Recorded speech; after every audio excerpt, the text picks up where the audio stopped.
Nous commençons cette édition ici dans un marché pour découvrir le bâton de manioc, notre bobolo bien connu de tous. Mais pour vous dire qu'il y a un jeune Camerounais qui a l'idée de ne plus le présenter sous cette forme, avec donc un nouveau packaging, de nouvelles saveurs, mais surtout, dit-il, un nouveau goût. On va voir comment Justin Owonabodo, dans la rubrique initiative, donc, présente désormais le bobolo, le bâton de manioc. Bonne dégustation.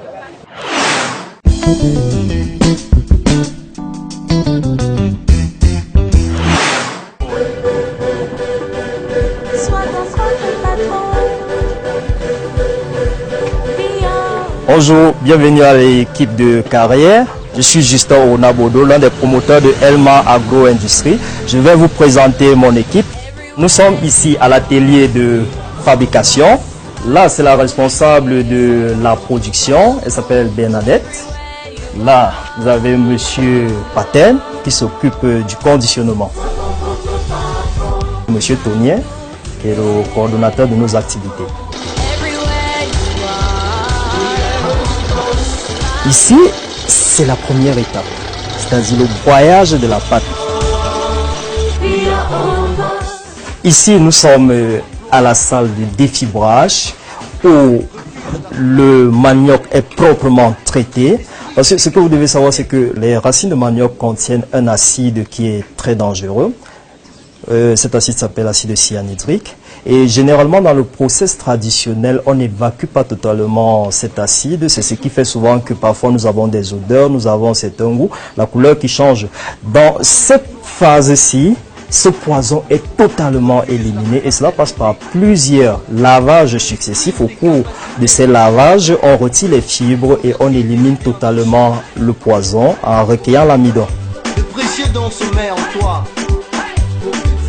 Ton pays si riche est un espace de foi. Voilà comment ça se passe pour avoir les barres. Voilà. Après cette phase de moulage, il y a la phase de cuisson. Pour le moment, tout encore artisanal, mais nous sommes en train d'évoluer. Comme vous pouvez le voir, voilà comment les moules sont disposés dans... C'est un four traditionnel, c'est un four traditionnel pour faire cuire. Ici, généralement, nous parlons de fourner. Voilà, donc après cette étape de cuisson, les moules sont retirés et ils vont être démoulés. Et après le démoulage, nous passons donc à l'étape de conditionnement qui commence généralement par la découpe de nos emballages. Et ensuite l'ensachage qui se fait à ce niveau. Et lorsque tout cela a été fait, le produit est pasteurisé. Nous n'ajoutons pas de conservateur ou quoi que ce soit. Le produit est tout simplement pasteurisé. Et ça permet donc de prolonger la durée de conservation de 6 à 12 mois. Après cette phase de pasteurisation, le produit est conditionné de manière à le mettre dans les étuis comme vous voyez.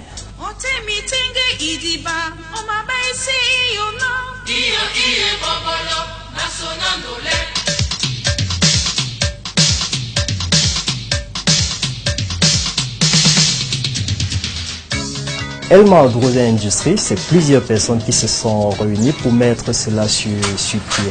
Donc, il s'agissait d'une fusion d'entreprises et nous pensons que c'est une démarche que beaucoup d'autres entreprises peuvent entreprendre.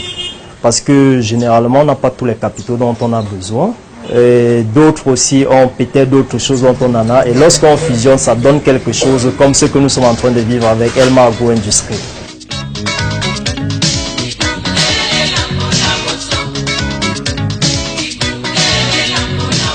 C'est déjà depuis l'école primaire qu'on produit artisanalement et traditionnellement dans le cadre familial. Et dans la famille, c'était moi le commercial. Mais déjà à l'université, je vais me rendre compte que le bâton de manioc tel qu'il est produit est absent dans certains milieux, notamment la grande distribution, les grands hôtels. Et c'est ainsi donc que déjà à l'université, dans les années 2003-2004, je vais commencer à avoir des idées. Comment produire le bâton de manioc de façon industrielle pour qu'il puisse être présent partout. C'était vraiment un gros travail de recherche qui aboutit en 2016 à ce que nous découvrons aujourd'hui. Nous avons donc beaucoup plus pensé à l'exportation, mais on s'est rendu compte que même localement, la demande elle était forte. était forte. Et ici, notre cible, c'est beaucoup plus la classe moyenne, la classe aisée, les expatriés. Malgré que ce soit notre cible, on se rend quand même compte que monsieur tout le monde apprécie le produit et voudrait le consommer. Et nous sommes en train de nous atteler à mettre le produit à la disposition de tout le monde, que ce soit dans les boutiques, dans des restaurants, dans des tournes d'eau, dans des supermarchés. Donc nous allons essayer d'envahir le marché pour que tout le monde puisse consommer ce produit qui est formidable.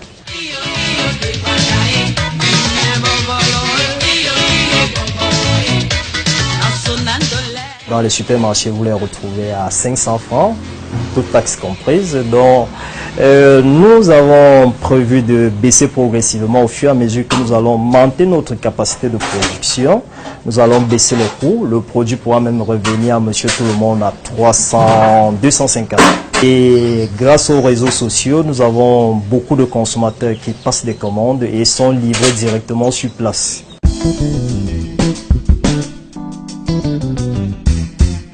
Les difficultés au lancement n'étaient pas beaucoup plus financières, c'était beaucoup plus technique. C'est-à-dire le produit n'arrivait pas à mettre long parce qu'après une semaine, on ouvre le paquet, il y avait déjà la moisissure partout.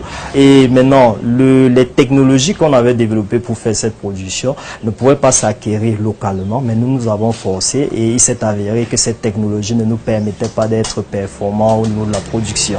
Vis-à-vis du gouvernement, ce que nous pouvons souhaiter, c'est que les programmes gouvernementaux soient mieux gérés. Au niveau des banques, c'est vrai, bon, là-bas, elles ne prennent pas suffisamment de risques. Elles ne prennent pas parce que il y a le potentiel d'un produit qu'on peut financer parce qu'on sait qu'il y a une réelle valeur ajoutée. Bon, malheureusement, ça reste encore, c'est pas encore ça ici chez nous.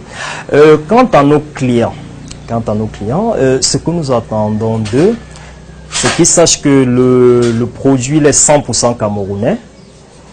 Il est produit dans la ville de Yaoundé.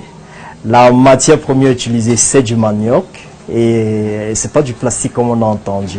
Voilà ce qu'ils doivent savoir. C'est-à-dire que le Cameroun doit aller de l'avant. Le Cameroun doit aller à la conquête des autres nations et valoriser son savoir-faire.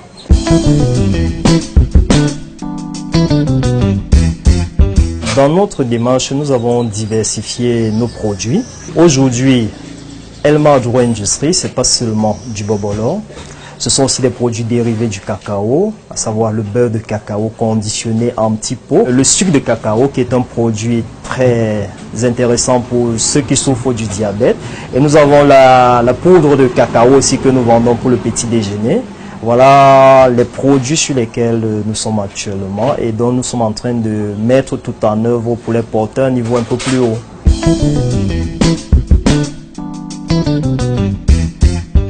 Aux jeunes, je voudrais adresser ceci.